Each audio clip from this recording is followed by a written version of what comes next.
Hi, my name is Robert Chelle with Chelle Law, and I'm an attorney that assists dental associates with employment contract and independent contractor agreement issues.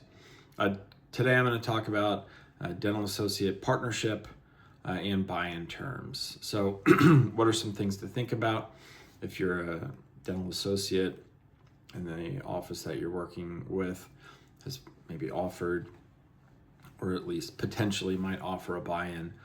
What are some things to think about in some kind of red flag areas? So first, if the practice has offered you, or at least discussed offering you a buy-in, they're not going to put the terms of that buy-in in your original employment agreement. Some dental associates are surprised about that, but it'd be like promising to marry somebody in 2 years. Like who knows what's happened in that 2 year period. Maybe there's a personality conflict. Maybe something goes wrong with the business. Maybe they sell out to a DSO or something like that. So you just don't know what's going to happen in that 2 year period, and no one wants to get locked into terms. So another example would be if the owners of the practice decide to structure the buy-in in a different way than they did before. They don't want to get locked into the terms of what's in your contract. Therefore, you're just simply not going to see a lot of specifics about what a buy-in would look like. Now, there may be a paragraph that just says, after a, 1 year, 2 year period, the ownership and the dental associate will discuss potential buy-in, but it won't go beyond that. It's kind of language that doesn't matter. So if I'm speaking to a dental associate and they're like, I really want this language in there, that's fine if it makes you feel better, but ultimately it has no binding effect and it doesn't really matter. Now, what happens if you get through that 2 year period and they do offer you partnership?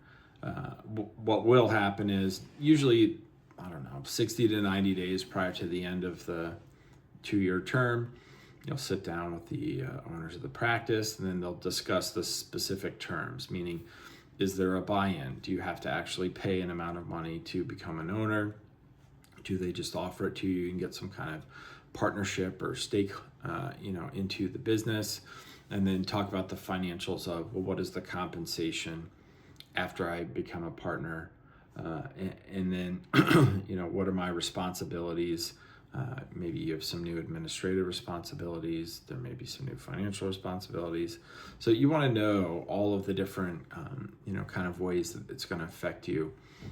If there is a buy-in, and perhaps even a large buy-in, you need to make certain that the value of the practice is worth whatever you're paying. So getting a third party to evaluate the practice is always a smart thing.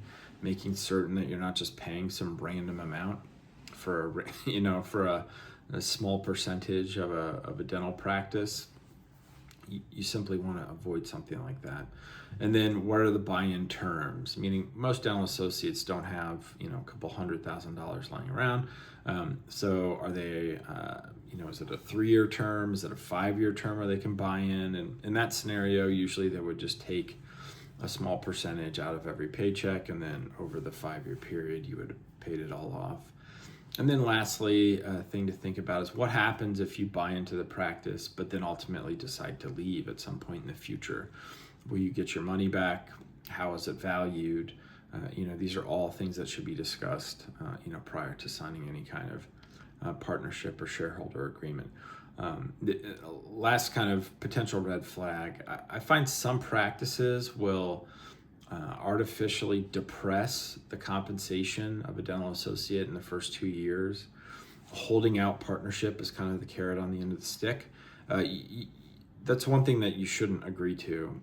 Yes, partnership can be valuable for somebody, but agreeing to be compensated less than what's market value for your services simply because it's a possibility they could offer you partnership down the road is generally not a good idea. There's not a lot of justification for that. So look out for that and make sure that the employer's not kind of taking advantage of you. And then, there's no guarantee they could offer it to you. So you could have a depressed salary for 2 years and then they, pull the rug from under you and don't offer you partnership. And then you just, made less money than you should have for a 2 year period with no potential partnership.